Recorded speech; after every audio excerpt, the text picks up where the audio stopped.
I'm Mrs. Asma Firdos, the host of today's session, and also the core team member of the School Development Program of AMP.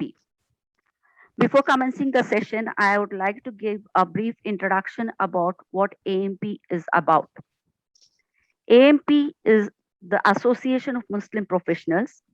It is a non-profit organization and has completed 13 years serving our community in the field of education, employment, and empowerment.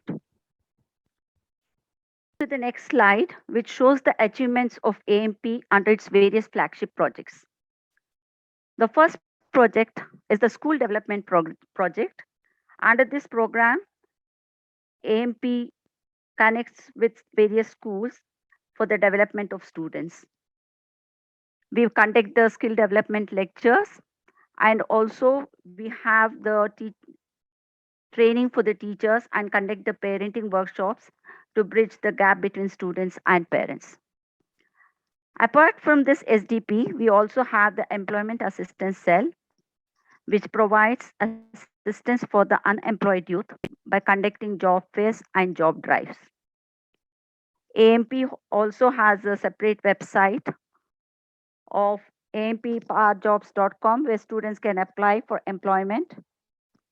It also provides scholarships and self employment for the needy students and orphans. It also has the AMP Resource Center, which contains about 660 plus career counselors, and with the help of which 2500 students, 2,500 students have been counseled.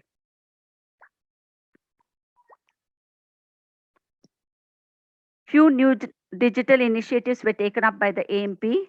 AMP has recently launched the indiazakat.com, the indiamentors.com, and the ampowersjobs.com. Indiazakat.com is India's first zakat crowdfunding platform floated by the AMP to bring the zakat seekers and zakat givers on a unified platform to undertake its operations purely with the intent of bringing socio-economic transformation in the lives of the needy and the distressed people. The second initiative taken up by the AMP is the indiamentors.com, which strives for the development of a vibrant and progressive student and young professional community in India. The indiamentors.com envisions a fully educated and empowered student community where no one is left out of the wheels of progress and development due to lack of awareness and guidance. The third initiative by AMP is the ampowerjobs.com, which is a job portal free for job seekers with comprehensive offerings including skill training and employability training programs.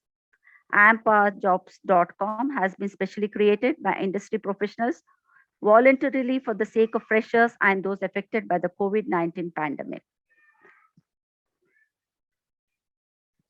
AMP's reach. AMP has an on-ground presence of 140 plus active chapters, which is spread across 26 states and 16 countries. It has its online presence where around 1,25,000 members are professionally and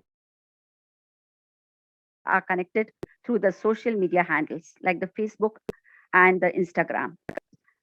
To join AMP, visit www.ampindia.org.joinamp.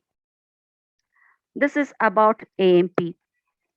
Before commencing today's session, I would like to draw the attention towards the National Talent Search to be conducted by the AMP in the month of November.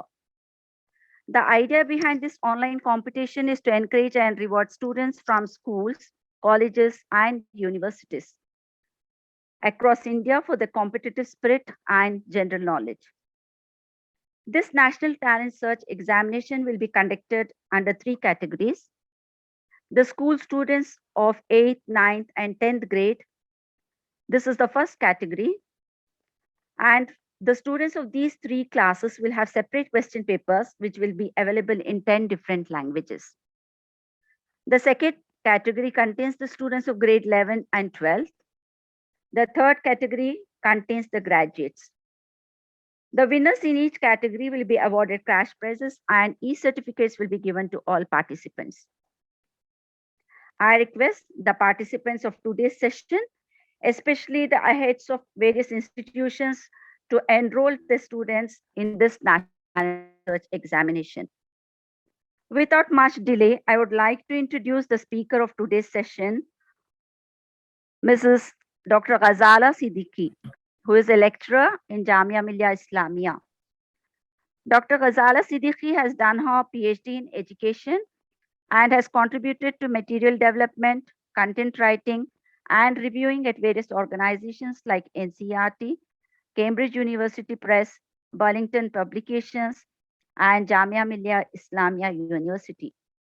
She is an English language trainer expert in Access Micro Scholarship Teaching Program. She also works as trainer and program coordinator for international projects by World Learning USA. She has taught ESL, that is English as a second language, at the primary, secondary, and university level, and has led many professional development and training programs for teachers in government and public schools and colleges. Her papers and articles have been published in national and international journals. She has also authored course books for Cambridge University Press. Indeed, we are very much privileged to have you as the speaker of today's Ghazala Siddiqui. Over to you now for taking up the session forward. Thank you. Thank you so much. Assalamu alaikum. And I'm really thankful to you, Ms. Asma, for this generous introduction. And thank you. Yeah, I hope that today's session, I will try to make it as interactive as possible, and welcome all of you on board. So here we are today's, so let me just give you a brief introduction of myself before I begin my PowerPoint. So I would rather call myself a Mason than a teacher, because I think as a Mason, I have more opportunities to build windows in the walls for my students. So I think one role that we as teachers need to play is to play the role of a Mason in the classroom for all our students, so that a little bit, some glimpse of the real world can be given to them. So that is what I aim to be, and that is what I hope that I always remain. So I would like to share my PowerPoint here with you and then begin my session. So just, all right, is this visible to everyone? So the topic of today's session is teaching communication skills using pedagogical variations. So we all know that this is an era of communication, an era of effective communication. So just a sec. This is what the agenda of today's workshop would be. I will be talking about the what and how of communication, and how important it is for all of us to know our learners and the various learning styles, enhancing the skills of communication through myriad strategies. And there are a few strategies that I've listed out here. One is landscaping and characterization. I will be talking about all these. Then grammar, vocabulary, and of course, the 4 skills, that is LSRW, listening, speaking, reading, and writing. So this is what the agenda of today's session is. So first of all, let me talk about the what and how of communication. And I would like to share a little story here. There was a little boy, a little blind boy who was visually impaired. And every morning, he would sit at the corner of the road, spread out his chatai, and in front of him would be a bowl. And right next to where he sat was a little placard with a message, "Please help me, I am blind." Now that was the message written on the placard, and he would sit there with a very forlorn expression on his face, waiting for the passers-by to come and, give him some money, or just to come and talk to him, to empathize with him. But you know how very busy everybody is in the rigmarole of life. People are so busy that they don't really have a sense of empathy for anyone, no sympathy for anyone. So in this busy schedule, there are a few noble hearts. So one man on his way to his office one day came up to him and he asked this boy, "My dear child, why do you sit with such a forlorn expression on your face?" So the boy said, Sir, what do I have to be happy about? You can see what the message says, and it is very clear that I have nothing to be happy about. So the man smiled and he said, okay, tell me if you have a wish. So the boy thought that probably he was there making fun of him. And so he just said it in a very wry manner that, yes, I wish to eat some burgers because I can smell the aroma of burgers. And I suppose there's an eatery right across the road. So the man said, all right, let's see what we can do about it. So the man picked up that message, and on the reverse side, he wrote something on it. And then he said, all right, my boy, I'm going to come and meet you tomorrow. And believe me, the next day, when this man came and talked to this boy, the boy was wearing a smiley face. You all know what a smiley face looks like. So he was smiling from ear to ear.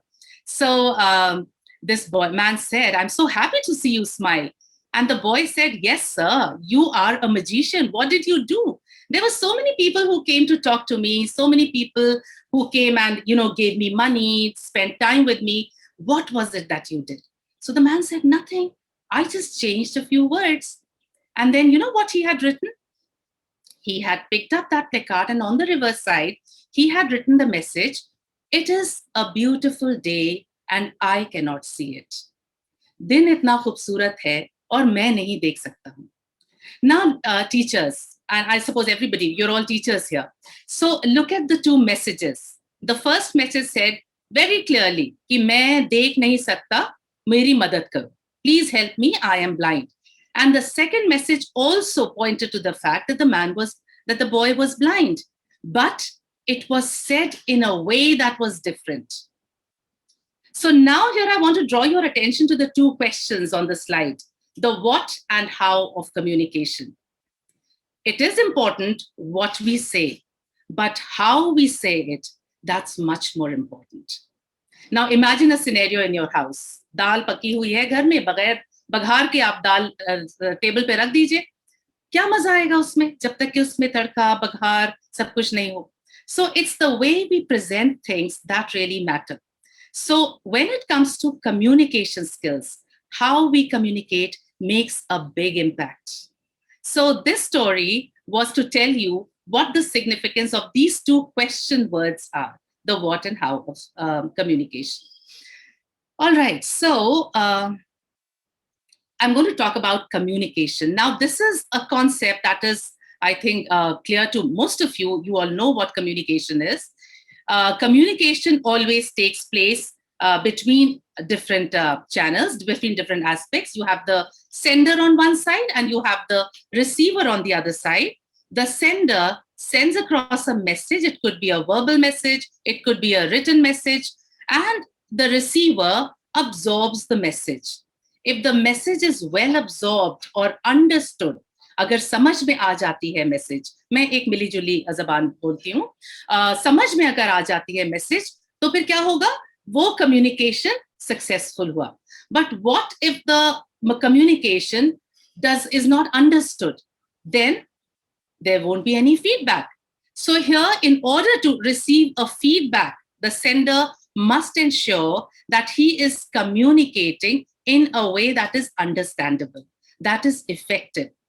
So, my dear teachers, as I said, this is an era of effective communication. अब वो जमाना गया जब हम कहते थे कि communication skills का जमाना है, effective communication. जैसे कि comprehension से आगे अब हम बढ़ चुके. It is an era of comprehensibility plus now. तो ये है, this is what the model of communication looks like, as you can see here. And we are going to talk about this in detail. This was a very interesting cartoon, a caricature that I came across, and I thought I would share it with you, because when we talk about the landscape of learning, it is a very complex one, not at all an easy one. Imagine the plight of a teacher who has 50 students in the classroom and each student with unique traits. Now look at this cartoon here. There is this gentleman sitting here and a row of students, you could say, all right, different animals. And then he says, for a fair selection, everybody has to take the same exam. Please climb that tree. Now, can you imagine who's going to be successful and who's going to fail? And Albert Einstein said, everybody is a genius, but if you judge a fish by its ability to climb a tree, it will live its whole life believing that it is stupid. And this is the landscape of learning that we are faced with every single day in our classroom. Right or wrong? If I'm right, then please give me a yes in the chat box.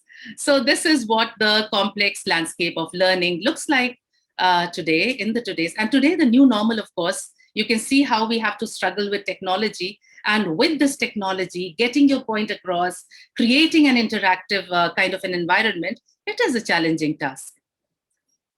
Okay, so on this slide, you can see I was just talking about different kinds of people will require different sets of instructions. In the previous slide, you saw that not everybody would pass that exam because an elephant would not be able to climb a tree or the fish would not be able to climb a tree. Likewise, in our classroom, the American psychologist Howard Gardner came up with multiple intelligences. According to him, in a classroom, there are at least 8 kinds of multiple intelligences. And a teacher who faces the classroom every morning has to deal with these 8 multiple intelligences in the classroom. So now imagine if the strategies are all the same every single day. रोजाना एक ही खाना खाते खाते आप तंग नहीं आ जाते? रोज ही आना एक ही तरह का खाना, एक ही तरह का टेस्ट, तो हम भी परेशान हो जाते. अब ये सोचिए कि अगर यही एनवायरनमेंट हम क्लासरूम में करेंगे तब भी वही बात होगी.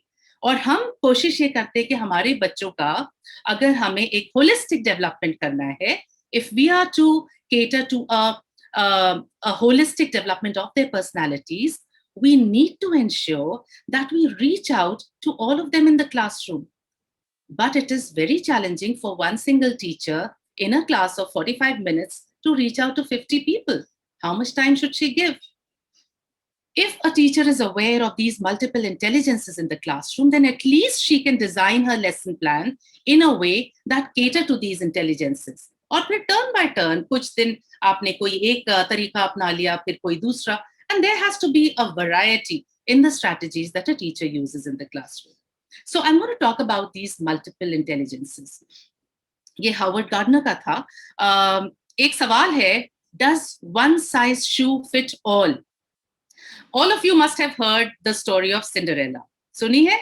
Right or wrong? आपने सुनी है? Yes or no? अगर yes है तो chat box में डालिएगा, please. I would love to read your responses later on. So we are all familiar with the story of Cinderella, in which she was badly treated by her stepmother and her stepsisters and was not allowed to go to the prince's ball to attend a function there. And when she was sitting in a very dejected state, the fairy godmother came to her rescue. और fairy godmother ने magic किया. My wand I wave so up and down, your rags become a rich ball gown, and on your head I place a crown.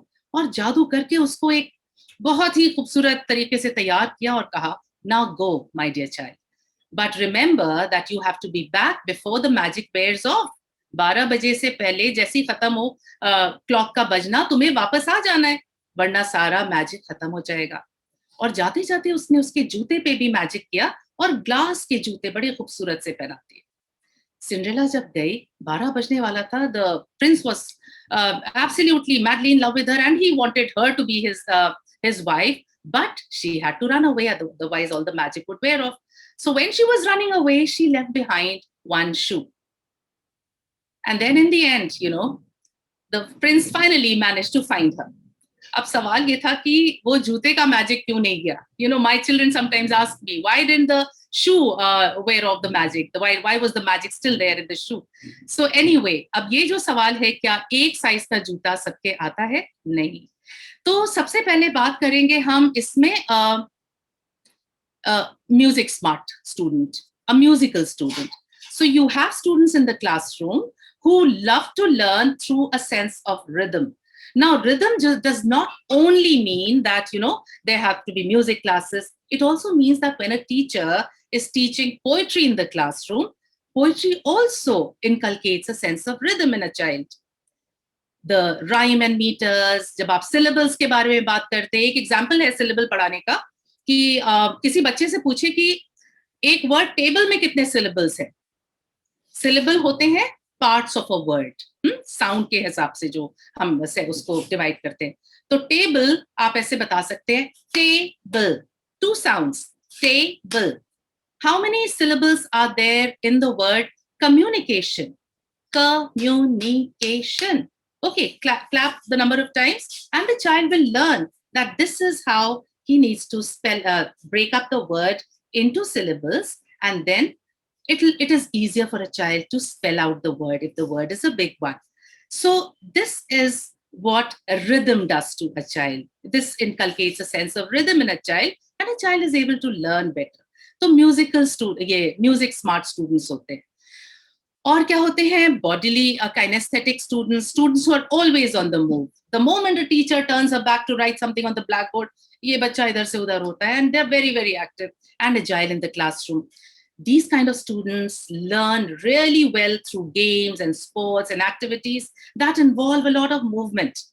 Then you have a visual spatial learner or a picture smart learner, somebody who learns through visuals. So a teacher also needs to show a lot of visuals in the classroom, use these visual devices, visual teaching aids in the classroom so that the students learn. क्योंकि देखिए होता क्या है कि सबकी memories, ज्यादातर लोगों की मेमोरीज फोटोग्राफिक मेमोरीज होती है. You ask a child the story of a film, a child will come and tell you very easy. अक्सर बच्चे किताब की वो पढ़ के नहीं बता पाते, लेकिन फिल्म की कहानी बता देते. So because they are visual spatial learners. Then you have a linguistic learner, somebody who is really in love with words और पढ़ने का बहुत शौक होता है. तो such a child learns through puzzles और इस तरह के गेम्स जिसमें वर्ड्स का इस्तेमाल हो, जिग्सॉ पजल्स हो, या फिर रिले गेम्स होते हैं, Chinese whispers and all that. So you have these kinds of learners.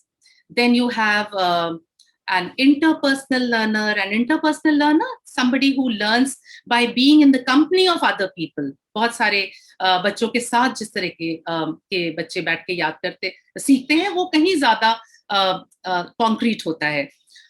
See, now also with the new education policy, and even before that, you had, a lot of project-based assignments that were given to students. So students were given a chance to work in groups and do autonomous collaborative learning. उससे बहुत कुछ सीखते हैं बच्चे. तो इस तरह के होते हैं. उसी के opposite एक होता है intrapersonal learner. An intrapersonal learner, someone who likes to have his own space and then learn. It should be kept in mind that, one person is not just rigidly one kind of a learner. I can be an interpersonal as well as an intrapersonal learner. Sometimes I need to have my own space.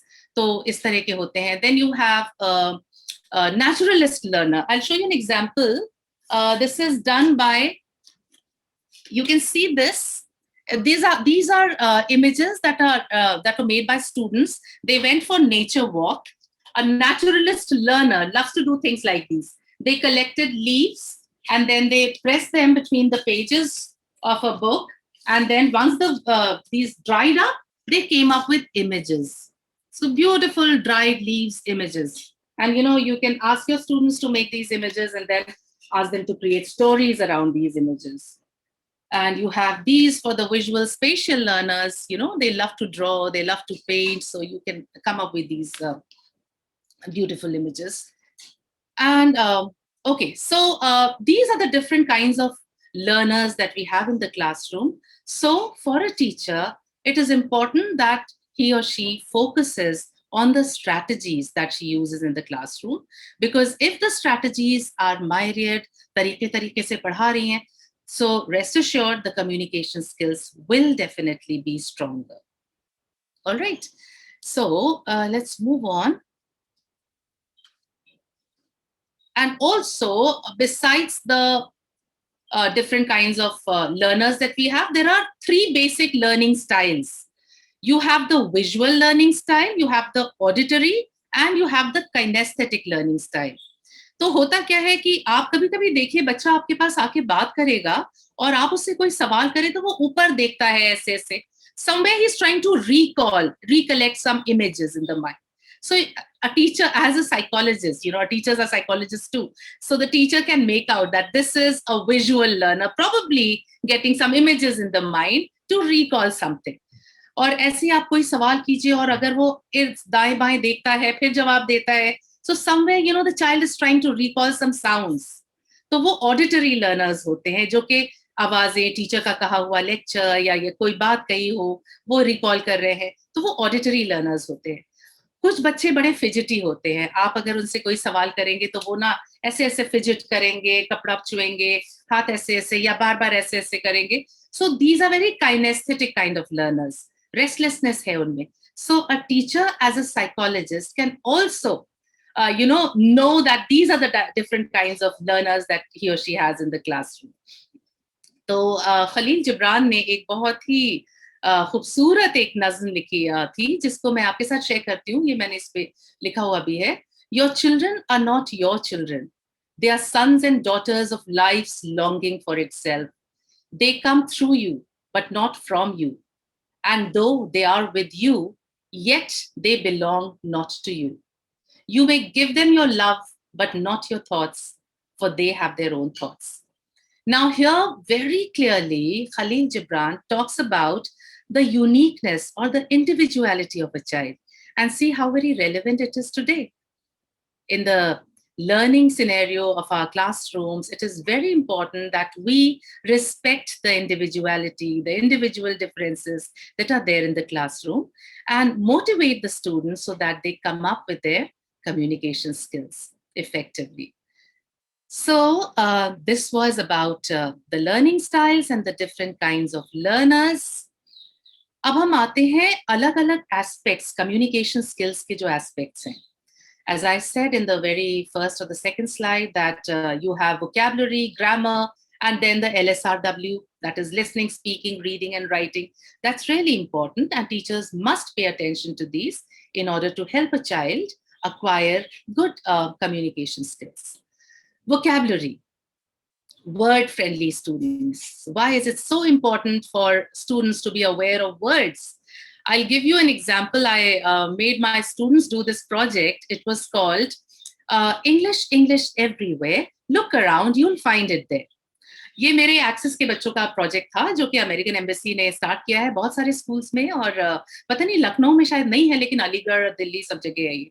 तो उसमें क्या होता था कि बच्चों से कहा गया, मैंने कहा बच्चों से कि आपके घर से आपके स्कूल तक जो आने का सफर है, उस बीच कितनी इंग्लिश आप देखते हैं. You come across a lot of English, the signboards, the notices, the placards, whatever you see in English, just note that down. And then also collect samples of English that you come across every day in your life. जैसे कि chips का packet खरीदने गए, उस पे English पे लिखा हुआ है. डॉक्टर से दवा खरीदने गए, उस पे इंग्लिश में लिखा हुआ है. और टूथपेस्ट, टूथब्रश खरीद रहे हैं, उसमें इंग्लिश में लिखा हुआ है. So we are surrounded by this language. We just cannot turn our eyes away from this language. So the children came up with all these beautiful resources, and we made a beautiful collage in the classroom. पूरा collage बना लिया, newspaper को चिपका के उसके ऊपर हमने collage बनाया. So this was English, English Everywhere. Look around, you'll find. And believe me, teachers, through this activity, these children, these Access children are students who are below 15 years of age. They learned words like ingredients, manufacturing date, expiry date. And these are students, this program is specifically for students who come from resource poor environment, जिनके माँ बाप बहुत ज्यादा उनके ऊपर खर्च नहीं कर सकते पढ़ाई के. वो ऐसे घरों से वो बच्चे आते हैं, उनके माँ बाप भी स्ट्रगल कर रहे हैं. तो ये बच्चे ये सब इस तरह से सीखा. And then of course there is so much you can do when you have so much sample in your classroom. And it helps you enhance vocabulary skills. Vocabulary बहुत जरूरी है, किस तरह से उसको enhance किया जाए. Then of course you have a lot of strategies for enhancing vocabulary skills. Scaffolding is one such strategy. Scaffolding is supporting ideas, helping a child to come up with more related terms. There's one activity I do in the classroom is that I draw a circle, and in the circle I write a keyword. Let's say I write school, okay, in the circle. And then I ask the students to keep adding petals. एक petal, फूल की पत्ती add करते जाओ. Write a word related to school.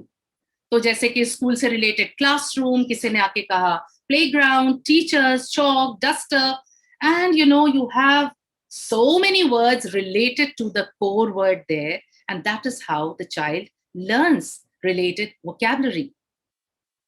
Now, we all know we have, when we teach English communication skills, you have English for specific purpose, you have English for academic purpose. So, English for academic purpose is that everyday English that the students come across in their lives. तो उसको हमें सिखाना है तो किस तरह से उनकी वोकैबुलरी को स्ट्रॉन्ग किया जाए. सिर्फ ये कह देना कि न्यूज़पेपर पढ़ लो ठीक हो जाएगी, बिल्कुल भी नहीं. It's very important that a teacher adds context to the content. एक जर्नी होती है एक वर्ड की. आपने एक वर्ड बता दिया, जैसे कि मार्केट एक वर्ड है. एक छोटे से बच्चे के लिए मार्केट एक जगह है जहां से वो खिलौने खरीदता है. मम्मी के लिए मार्केट एक जगह है जहां से शॉपिंग करती है. पापा के लिए मार्केट एक वो जगह है जहां से शेयर बाजार भी होता है. So, one word with so many different connotations. So, how does a child grasp the word? Because a word has so many multiple meanings. So, that is important that you provide a context to the word. सिर्फ कह देना कि word meaning याद कर लो, that's not enough. You need to give the word, you need to give examples, you need to get the examples out of the student so that the student has a good understanding of the word and use that word in different contexts. So the journey from context, from content to context, that's important. And what will happen then if you do that in the classroom and you are successful at doing that, you are actually taking the student from the level of the sense to the level of the sensibility. Sense तो हम सब में होते हैं, 5 senses हैं, smell, taste, hear, touch, feel and ये सारे senses हैं, sight. लेकिन एक जो होता है जिसको हम सेंसिबिलिटी कहते हैं, वो तो डेवलप होती है जब प्रैक्टिस की जाती है. हर किसी के अंदर नहीं होती है. Not everyone understands poetry. 2 plus 2 is not always 4 when it comes to, studying a language. That is why teachers who teach communication skills in the classroom, I request you not to teach English as a subject. Please teach it as a language, because then you are helping a child to learn other subjects as well. If a child is adept, is an expert in a language, then a child will be able to cater to other subjects too, chahe science ho, commerce ho, kuch bhi ho. So it's important that you take the child from the level of the sense to the sensibility by providing context to the content. Now, this is where the role of the textbooks comes in. Textbook mein content hai, bhara hua hai. Sometimes teachers really feel handicapped when they don't have a textbook in their hands. लेकिन वो किसी काम का नहीं है अगर उसको contextualise नहीं किया गया, पढ़ा के समझ के कि वो बच्चा खुद उसका मीनिंग इन्फर कर रहा है, कॉन्टेक्चुअलाइजेशन हो रहा है कि नहीं, only then it is going to be effective. So that makes this work of teaching, I definitely never call it a job. I hate the word job. Seriously. I mean, it's not a job, and teaching is not everyone's cup of tea. So people who are sensitive to the needs of a learner, to the needs of a child who's there in the classroom, they are the ones who will bring about a change in the behavior. And all of you, I'm sure you know the definition of learning. It's a change in behavior. Another strategy is brainstorming, sharing ideas. Brainstorm kariye ideas. Give a child a word and then quickly, come on, isse related word nikalo. Fatafat nikalo. Blackboard bhar jata hai, web charts ban jate hain. And that is how we do landscaping and characterization in the classroom. कोई भी lesson शुरू होता है. Let's say you take up a lesson, Snow White and the Seven Dwarfs, या फिर Little Red Riding Hood का lesson है, मान लीजिए आप पढ़ा रहे, तो उसकी लैंडस्केपिंग और पोर्ट्रेटाइजेशन करना बहुत जरूरी होता है. लैंडस्केपिंग का मतलब होता है, आप लैंडस्केप ओरिएंटेशन जानते हैं, जो कि एक ये वाला ओरिएंटेशन है, this is a landscape orientation and this is a portrait orientation. तो कुछ भी हम पढ़ाएंगे लैंडस्केपिंग करना जरूरी होता है, क्योंकि उसमें प्लॉट और सेटिंग के बारे में होता है, प्लस उससे रिलेटेड वर्ड्स आते हैं जो कि बच्चा सीखता है. और जब कैरेक्टर्स के बारे में बताते हैं, that is portraitization. So brainstorming, when you do that in the classroom, take up a lesson and brainstorm related words to characterization, to the landscaping, and fill up the blackboard with those words, and later organize those words into different segments, जिसको हम hubs बनाते हैं. I already talked about web mapping. That's how you create webs on the classroom. Multimodality, that means at least 4 to 10 registers are important when you're teaching vocabulary. सिर्फ दे देना list और कह देना कि एक बार इसको रट लो और कह दो, that's not enough. A child needs to use that word in different contexts from 4 to 10 times at least so that the word is absorbed, the meaning is absorbed, and the child happily holds on to your finger and you take the child along from form to meaning. All right. So it's important to use visuals, flashcards. आप ये सब use करेंगे तो उसमें बहुत फायदा होता है because बच्चों की photographic memories होती है. Whenever we are teaching them anything, language, communication skills, vocabulary, grammar, all learning passes through these three domains that you can see on the slide. You have the cognitive domain, the affective domain, the psychomotor domain. Cognitive domain talks about the mind of the learner. ठीक है, जो कुछ भी absorb होता है दिमाग में, जो कि एक बच्चे को बहुत ही एनालिटिकल स्किल सिखाता है. तो अगर वो बच्चा, उस बच्चे का कॉग्निशन अच्छा है स्टूडेंट्स का, तो that means that the cognitive domain is in place and the child is learning well. The student is learning the art of analyzing things. लेकिन एक चीज आप देखिए, I don't know how whether you all feel it this way. हमारे schools, हमारे institutions बहुत तवज्जो देते हैं IQ level बढ़ाने की. That the IQ level has to be high. That's why parents look out for schools जहाँ पे बच्चे का IQ level बहुत बड़ा हो जाएगा. किसी ने कभी इमोशनल क्वेश्चन के बारे में सोचा है, IQ के बारे में सोच रहे हैं? What about the EQ level? आज का बच्चा बहुत इंटेलिजेंट हो जाता है लेकिन एपैथेटिक है, एम्पैथी नहीं है उसके अंदर. That's because sometimes in the course of teaching a child such a lot of knowledge, in the course of making a child technically sound, making him a very analytical kind of a person, we forget that he has to think and feel using his heart too. And that is where the affective domain plays a very important role. If learning does not pass through the intellect of the affective domain, then the emotional quotient will suffer. When the emotional quotient suffers, the social quotient suffers. तो सब कुछ गड़बड़ हो जाता है end of the day पे. आपने इतनी मेहनत की लेकिन ये बातें नहीं हुई तो सब कुछ बाद में गड़बड़ हो जाता है. So it's important that a child is also taught moral values, things that cater to his heart, to the feelings, how to inculcate a sense of empathy in a child, जो कि बहुत ज़्यादा ज़रूरत है आज के दौर में, when the new normal means that we are becoming technically sound, but digitally everybody is really becoming very, very intelligent. लेकिन जो एक interpersonal level पे जो रिश्ते होते हैं, वो कहीं ना कहीं एक बच्चे के क्लासरूम जो है उसका सिमट के रह गया है उसके कंप्यूटर के सामने. बाहर जाना बंद कर हो गया है, ओबेसिटी बढ़ गई है, हेल्थ इश्यूज आ गए, तो ये सारे इश्यूज भी होते हैं. So it's important that the teacher takes care of that. The psychomotor domain, using the hands, the muscles, आपके coordination जो होता है, reflexes का coordination, all that is important. तो इसीलिए आप देखिए primary level पे beading, sorting, ये सब चीजें सिखाते हैं. आप और उस पे secondary level पे जाइए, so you have puzzles and you have sudokus and all these things that are taught. Then you have mental mathematics. तो ये सारी चीजें आ जाती हैं. Now Vedic mathematics is also there.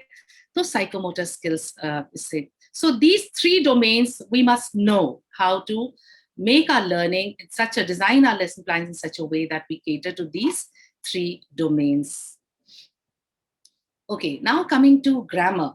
I just hope that I am able to show you all the slides. Okay.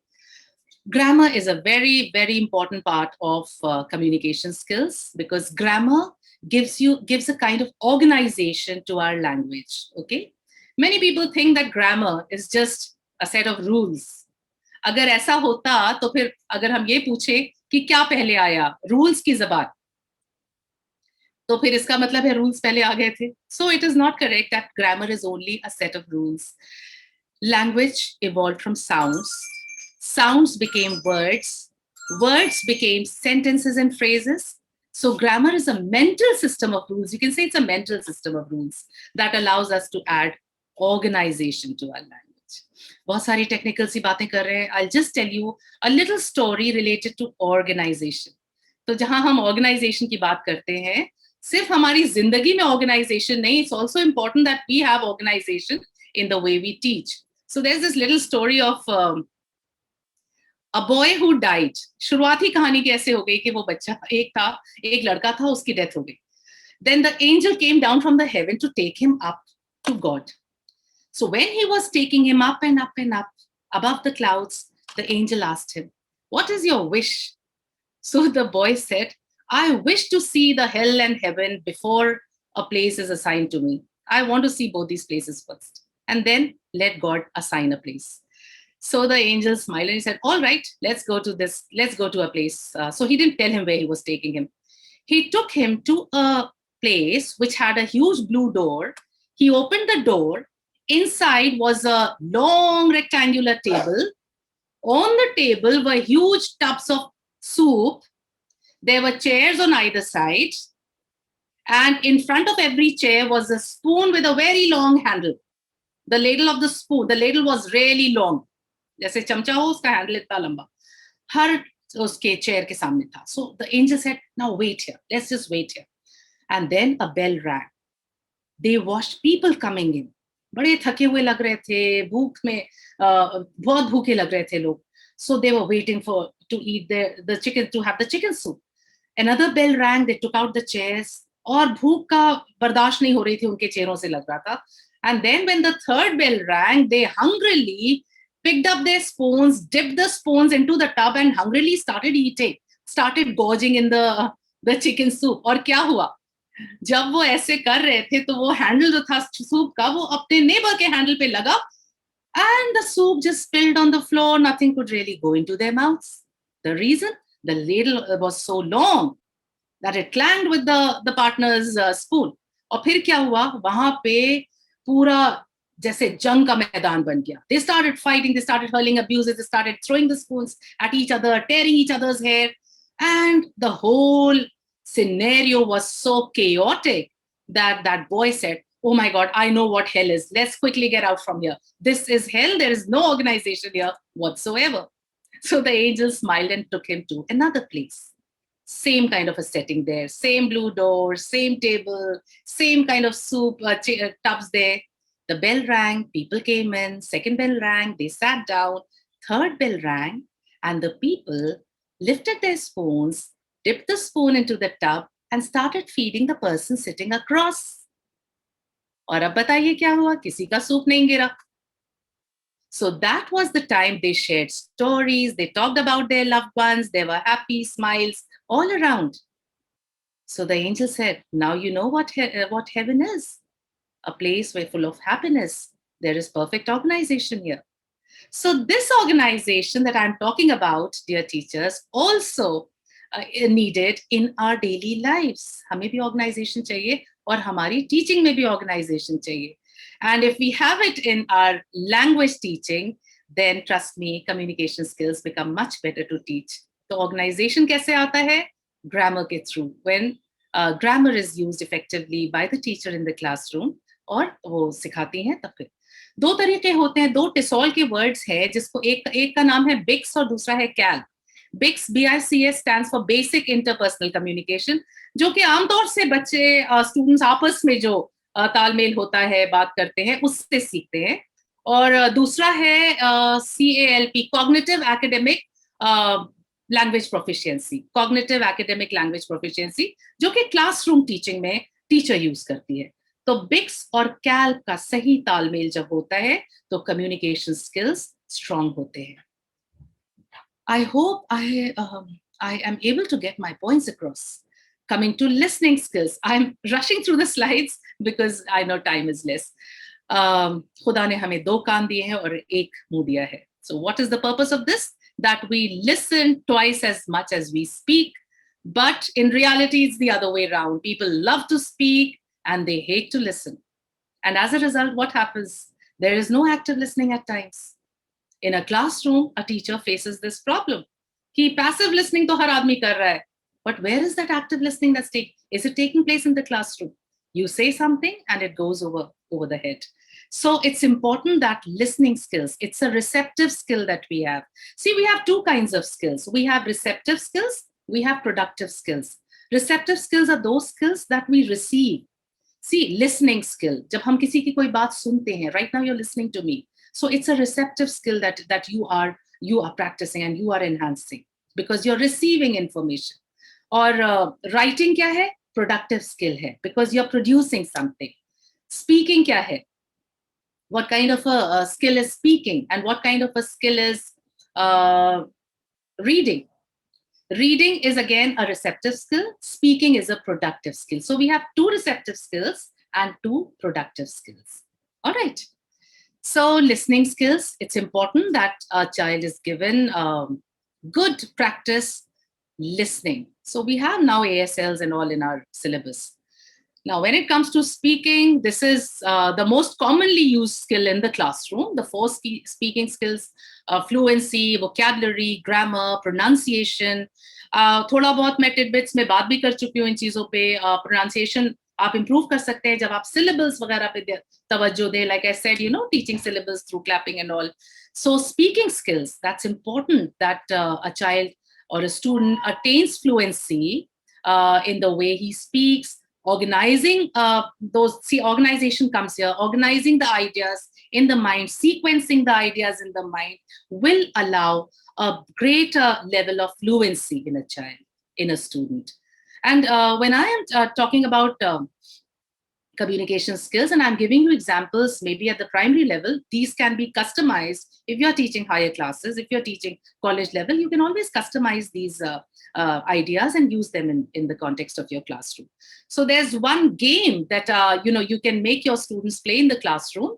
It's called a sailor game. Students stand in a line, all right? And one student becomes a sailor. The sailor stands in the middle. All right, so it can be played in a playground or in the classroom if the chairs can be moved away. So the students say, sailor, sailor, may we pass? And the sailor says, yes, you may, yes, you may. And then the students say, how do we pass? And then the sailor gives them a task.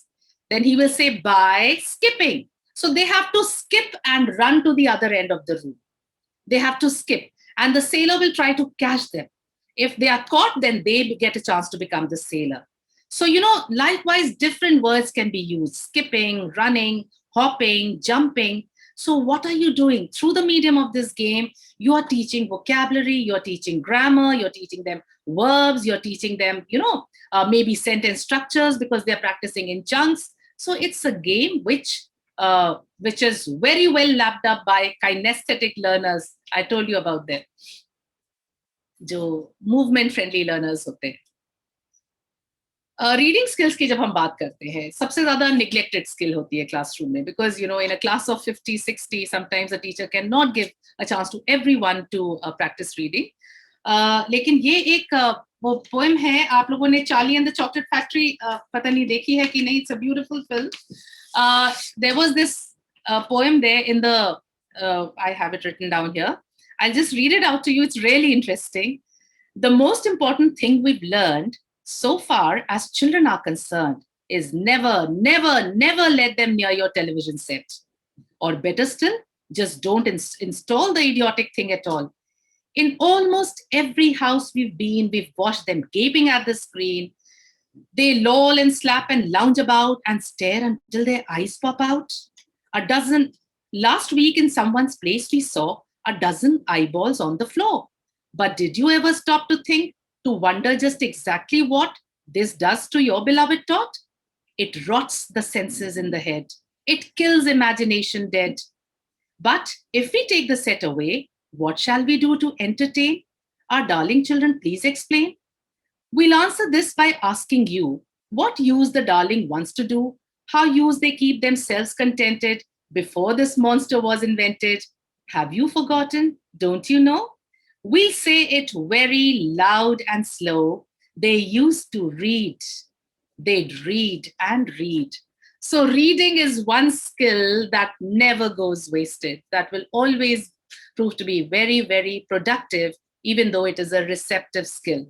Reading is a receptive skill, but it is a very productive in terms of acquiring knowledge. So it's important that, students are encouraged to read a lot. The most important thing that so far, the most important thing. Okay. So there are different objectives for reading. Sometimes you read for meaning, sometimes you read for pleasure. Okay, and I've already talked about how to take a student from content to context, from form to meaning. So reading can be just skimming through something. एक passage दिया when the child is trying to identify, let's say एक paragraph दे दिया है, and you've asked the student to identify the key sentence in the paragraph. So the student might just skim through the paragraph till he comes across the key. That's called, that's not a very intensive reading, okay? Then you have intensive reading, where the student may ask to scan a document or a piece of anything. Predicting and forming inferences, that also comes through reading. Now, reading is not just, cater to words, it can also cater to visuals. As you can see the visual here, you have, it looks like a cucumber, but when you open it, so there's a banana. So that's a surprise. Sometimes, you can come up with these kind of activities in the classroom, ask the students to read what the visuals tell you. Okay, so analyze the visuals by reading them. So this is one thing, one activity that you can do. Normally, the PDP model is a very popular one when it comes to reading. If we just enter a classroom and say, all right, so we are going to read this without giving them a task, that reading is futile. So it's important to have a PDP model, a pre-reading task, then have a during reading task or a while reading task, and then a post-reading task. Because then it sets an objective for the students and they know that they have something in store for them to do. So pre-reading is important. For example, if you, you can ask the students to talk about something if you are going to start reading a lesson related to the COVID. So you could, ask the students to talk about COVID and come up with solutions and how to keep yourself safe in times of COVID. Then an article on COVID can be read out and the students can identify the words, the adjectives in the sentence. So you have to set tasks in order to use this plan. So the pre, while, and post reading plan that can be used in the classroom. See, this is again an example of visual reading. I'll just show you the slide so you can see. The visuals have a lot to say. As you can see, can anyone identify any of these? A, B, C, and D. C. Sometimes you say, if a child is not speaking, has the cat got your tongue? Or it's raining cats in showers. Let the cat out of the bag. So, visuals can also be used for reading.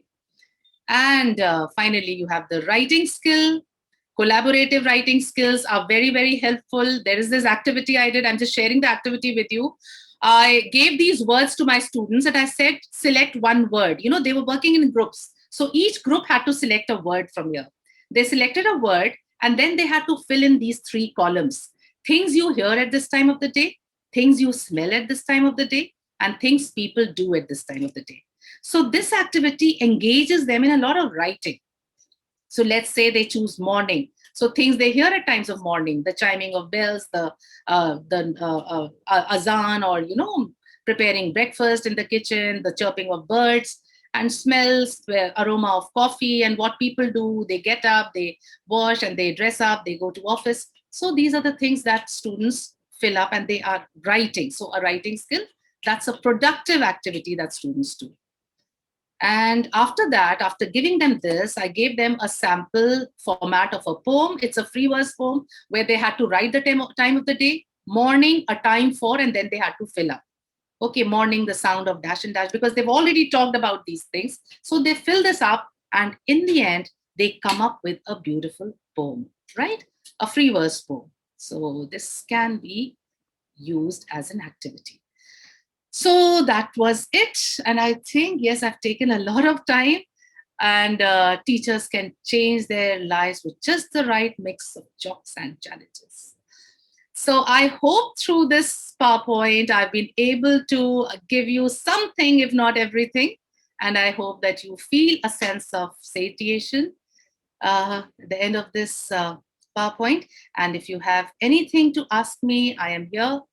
And yes, thank you so much for being so patient and listening to what I had to tell you about communication skills. So I introduced a lot of strategies of teaching in the classroom, which you can do when you teach your students communication skills and how they can enhance them. So that is what the pedagogical variations is all about. Pedagogy, the strategies of teaching, variations, the different kinds of activities that we use in the classroom. So I hope that was helpful to you. And thank you very much for being so patient and for listening to what I had to say. And I hope you find this productive. And one more thing that I would just say is that any kind of learning that we do, it's important that we unlearn so that there is space for relearning. So this whole process of learning, unlearning, and relearning is a continuous one, and it must go on and on. Shukriya bahut bahut. Thank you so much. Over to you, Shanawaz Saab.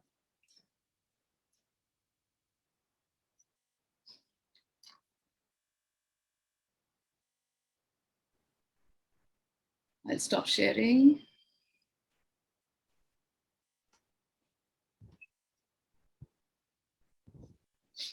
Over to you, Ms. Asma. Yes, thank you so much, Ghazala. I request Shaheen Ansari ma'am to take up the question and answers session. Assalamu alaikum and thank you so much. Asma, thank you for handing me over. Thank you so much, ma'am. If you judge a fish by its ability to climb a tree, it will live its whole life believing that it is stupid. What a profound statement and what a riveting and enlightening session this has been. It has provided numerous insights to the art of communication. Dr. Ghazala, we cannot thank you enough. All the ingredients needed for effective communication, as you said, were carefully explained, be it multiple intelligences or learning styles, the connection between grammar and the spoken word, the significance of listening skills and the importance of reading for a good vocabulary. I don't think anything was left unexplored. I know, at least I can speak for myself, I have developed a deeper understanding of not only the what of communication, but also the how and why. And lastly, the image of the potter's wheel, so aptly depicting the shaping of young lives through the gentle, caring hands of the educator.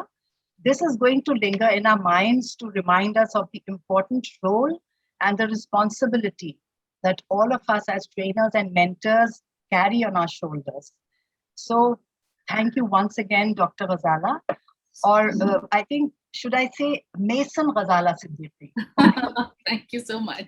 For creating windows for our children and sharing that magic with us. Thank you so much. Now we are ready for the question and answer session. I request all of you to type your queries in the Q&A section or the chat box. Before that, I just want to share a piece of information for all the participants. A WhatsApp group has been created for today's participants, which can be accessed either through the link shared in the registration form or in the chat box today. So now I have a few questions which were sent to me. I just read them out one by one. The first one is, how relevant is learning English as a language and as a medium of institution according to the new education policy? How relevant is it? All right, this is a very relevant question. Yeah, I hope you can hear me. Yes, sure. Yeah, English, as I said, that the language, English has to be taught as a language rather than as a subject.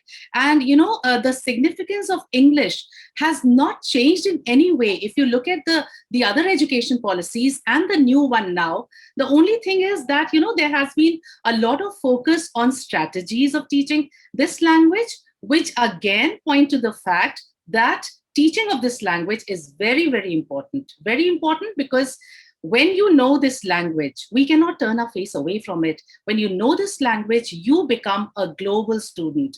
In order to know where you stand on an international level, it is very important that you know this language.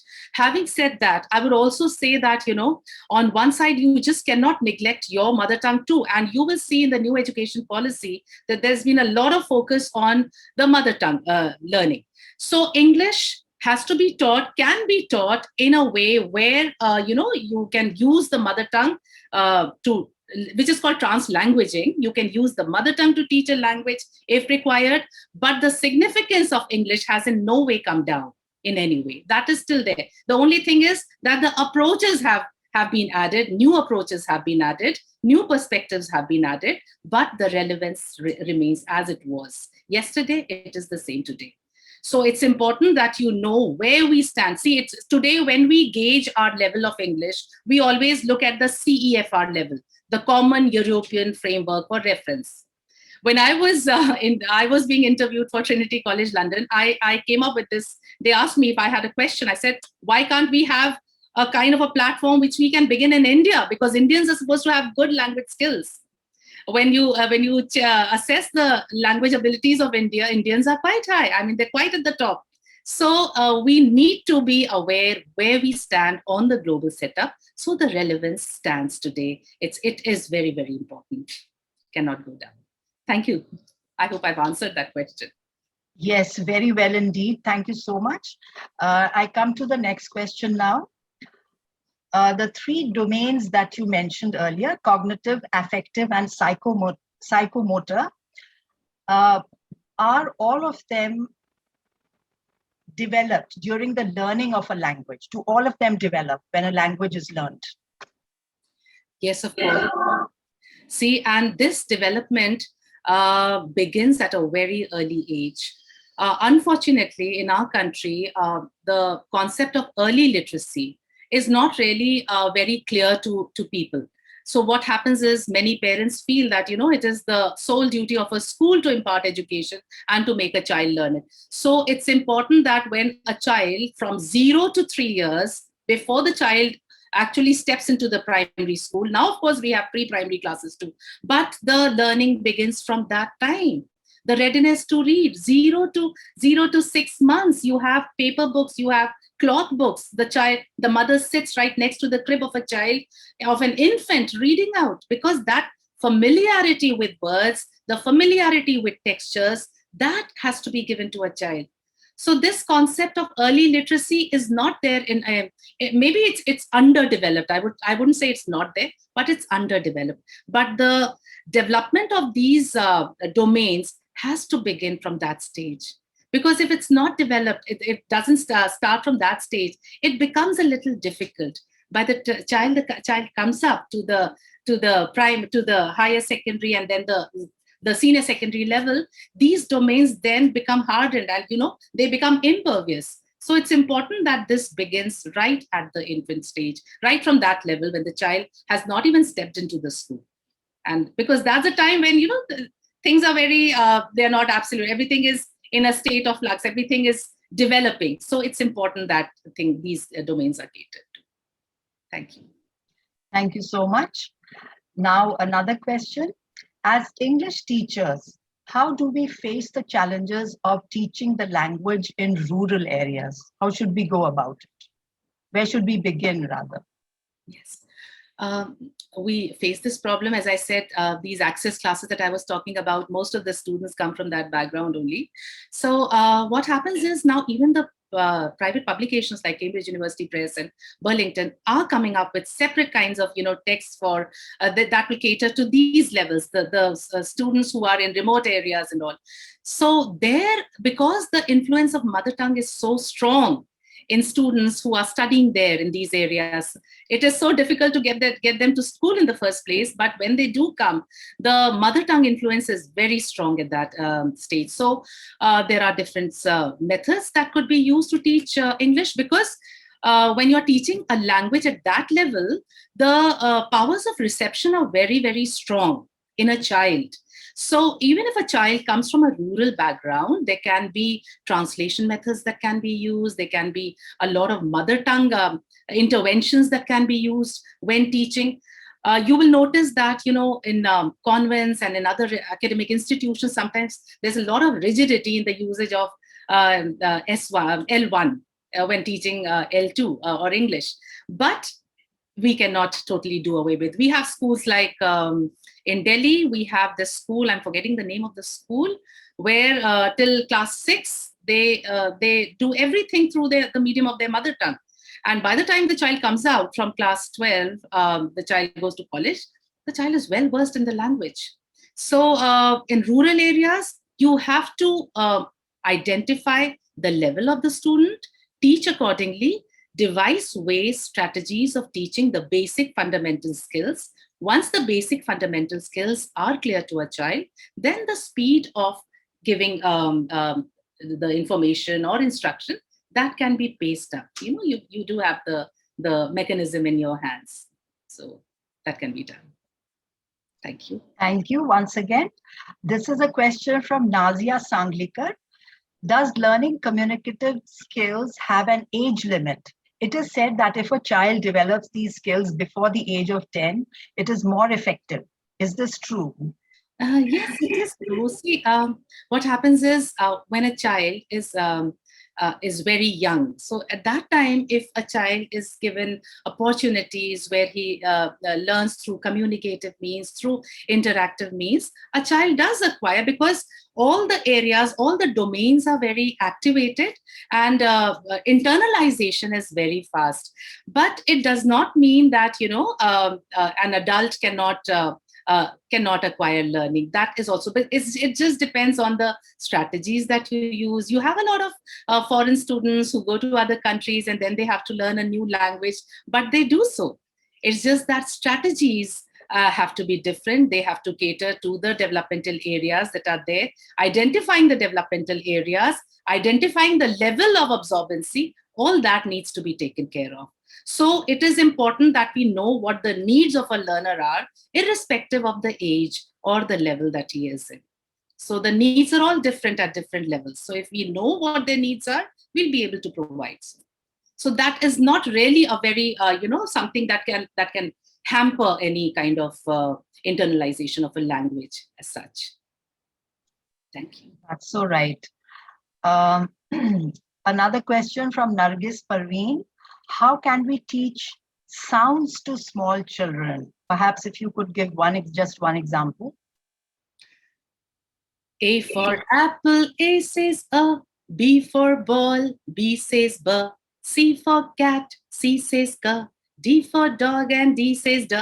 See, what happens is that when we are teaching very young learners and the focus is on sounds or phonetics, it's important that the child, the learner, knows the sounds of the letters, the sounds of the letters of the alphabets that he's learning. So not just focusing on what the letters of the alphabet are, it's important that you also introduce the sounds.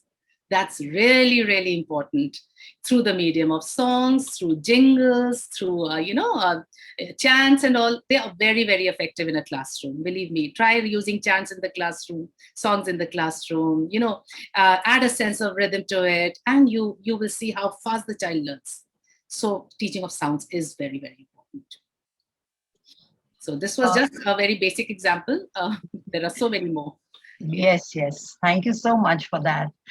Meeta Chanda wants to know, how can the role-playing approach help a student understand the importance of academic material or its relevance in everyday tasks? The importance of academic material and its relevance. Yeah. That's a very beautiful question. Now here, see, I talked about content and context. Role plays, dramatization. When these strategies are used in the classroom, they always help the student to lower their affective filters. I talked about the 3 domains.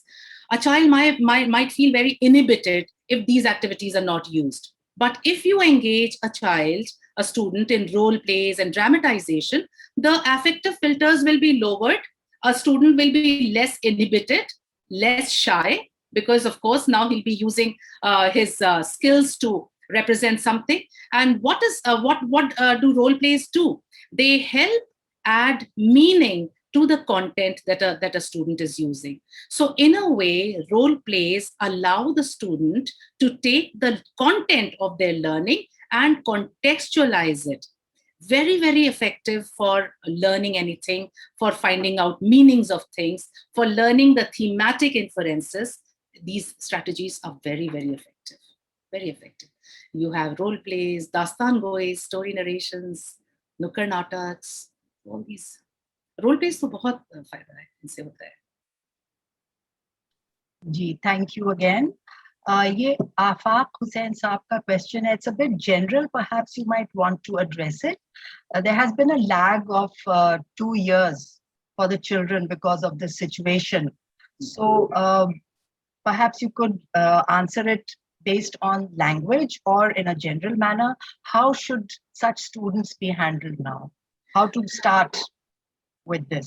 These Yeah, students? see, it is a general question, and also I don't know which level you're talking about right now. Like if you're talking about the level of students in the schools, of course, these 2 years have been very hard on them, and it's so important that teachers understand the psyche of a child and what the child is going through. There have been very frayed psyches, and these 2 years learning sitting in front of a computer, and some of the students don't even have computers or laptops. They have the smartphones on which they carry out their studies right from the daybreak, and they go on till the afternoon.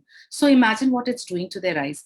But having said that, I think it's very important also to tell a child that, we may be faced with such difficult times, but there's always a scope of some new form of learning, even in such harsh times. See, if we don't focus on the positives, then there are so many negativities around right now. A child has a very frayed psychology right now. So it's important that we show a child one little benefit out of 10 negativities, one little benefit, and we keep focusing on that. We have our WhatsApp groups. We have our, I'm specifically talking about my students. We've formed reading circles. So there are WhatsApp groups of students in the classroom who have created their own reading circles. And every day I'm a part of every little circle. So they keep posting material that they are reading right now. So I said, please don't be away from the books, because that's important. You need to know the musty smell of the pages of a book. I mean, all the time you can't just be staring at a screen. So do that, and whatever you can do, in these tough times, make full use of the learning that is available to you. And one very important thing, sir, that I would like to tell you is that please tell your students that this is the time when they need to take the responsibility of their learning on their shoulders. Once a student does that, the student will know in which direction he is going. So it's important, we can't all the time be spoon feeding students. It is important that they take the onus of their learning on their shoulders, and this is the time that they can do that. So it's important that these 2 years have been tough, but yes, we need to form a nexus with the parent, the teacher. That triangle is important: the parent, the teacher, and the student. Be in touch. Reach out to the student, be available for the student. Don't shun him away if he's calling you and asking you again and again for for any query. You need to address a query. Please do that at this time. So tough times, but yes, we need to show them a little spot of light too. Kintsugi hota hai na ek Japanese concept. It is through the crack that the light enters. तो जहाँ पे चटक होगी उसमें रोशनी भी कहीं ना कहीं से आएगी. तो ये हालात इंसान को शायद और मजबूत भी बना दे. हो सकता है, इंशाल्लाह. Thank you. That was explained so beautifully. Amil Saifi wants to know how he can improve his writing skills to make them more effective. Writing skills, I would say that, because so many, now normally people are texting more than writing, but it's important that you pick up the pen or the pencil and, keep practicing. One very good way of practicing writing skill is to do free writing, take up a sentence. This is a strategy that you can also use with your students and on yourself too. Take up a word or a sentence. Saadat Hasan Manto ने कहा था कि मुझे बस एक लफ्ज दे दो और मैं उसके इर्द गिर्द पूरी कहानी बना देता हूँ. He was a divergent thinker. होता है ना convergent thinkers or divergent. तो उनको एक word चाहिए था and he would create a story around it. So likewise, free writing is a very good technique of improving your writing skill. Take up one word or a phrase picked up from any book and start writing. Give yourself some time. Let's say 2 minutes. And you will not allow yourself to lift up your pen. आपका thought और आपकी writing उस वक्त इतना ज़्यादा वो synchronized होनी चाहिए कि आप उठाइए मत अपनी पेन और लिखते रहिए. Time yourself. Even if there's no thought coming in your mind, please write it. Right now, I cannot think of writing anything, so I am just repeating this. But you have to keep on writing. ये free writing का task होता है जिसमें pen नहीं उठा सकते आप, lift नहीं कर सकते पेज से, बस लिखते रहिए. Really good. I mean, you come up with beautiful, and later on when you'll read it, you'll realize, oh my God, ये मैंने लिखा इतना सारा. 2 minutes में इतना सारा लिख दिया. So do that and create your writing circles. Get with together with like-minded people. Writing circles banaiye. You write something, pass it on to your friend, let him add on to it. Then again you write something. जैसे एक होता है ना शेर व शायरी में भी volley of shares होते हैं इधर से उधर. आप ऐसा करके देखिए. You'll really benefit from that. Thank you. Answered so well, Ms. Fazala. So Razda Begum says that these are good for offline classes, but how can we implement them in online classes, the same methods? Yes, this is a very complicated issue sometimes when we are, one that we are not moving about. Secondly, you cannot at times see how your students are taking in because sometimes the cameras are not on, so you can't read their expressions. So what we do is we come up with games too, because warm-ups are important when you're teaching language. Warm-ups are very important. A warm-up hona chahiye, story narrations are important. And how to make them understand and how to make them interact with each other. So of course, there are these technicalities that we need to make them familiar with. जैसे कि इसके whiteboard को कैसे इस्तेमाल करना है, chat box को कैसे इस्तेमाल करना है. We've come up with a class constitution, online class constitution, which was developed by the teacher in collaboration with the class, all the students. The rules of an online teaching and learning. Teaching के तो बहुत से rules हैं, लेकिन learning के क्या-क्या rules हैं? The students need to be visible to everyone, to the teacher in the morning, wish the teacher, all right, sit smartly dressed up so that, they're not sleepy and all that. And then, of course, you have a lot of internet games too. You have, like, for instance, I'll tell you one little game that was an icebreaker that I played. They had to write the alphabets using the tip of their nose. So they would just gesture A, B. So one child would do that, the other would guess. And then they had to write the alphabet using the elbow, A, B, C. So there are different kinds of, then you can also play synchronized clapping games. So there are games, though limited, of course. I mean, you can't have the same kind of an ambience. So there are limitations, but it's not impossible. So come up with a class constitution, have your own class rules, engage them in activities, give them some offline work where, they can do the work later on, like some part of work is done in the class, some part of it is done outside where they move about and do, for example, collecting different samples of leaves and, finding out things that they have in the kitchen or something like that, names of pulses and all that. So there are activities that you can make them do online too. Thank you once more. Now, this is the last question from Zain Khan. What are the recommended latest techniques to cater to andragogical methods for TEFL? Okay, teaching English to foreign students. Foreign English as a foreign language. See, here it's actually very different when you are teaching English as a foreign language. And see, in India, we teach English as a second language. So normally we don't really have that issue here. But let's say you're going to some other country, you're going to Japan, and you are required to teach English there. It is complicated, and there are different ways of teaching, because then, of course, firstly, you need to be familiar with their language. When you're teaching English as a foreign language, you need to have an idea of what the mother tongue or the language of those students is. Because otherwise, if there's any kind of a hindrance in your teaching, you will not be able to reach out to the students at the level that you would really want them to, want to reach out.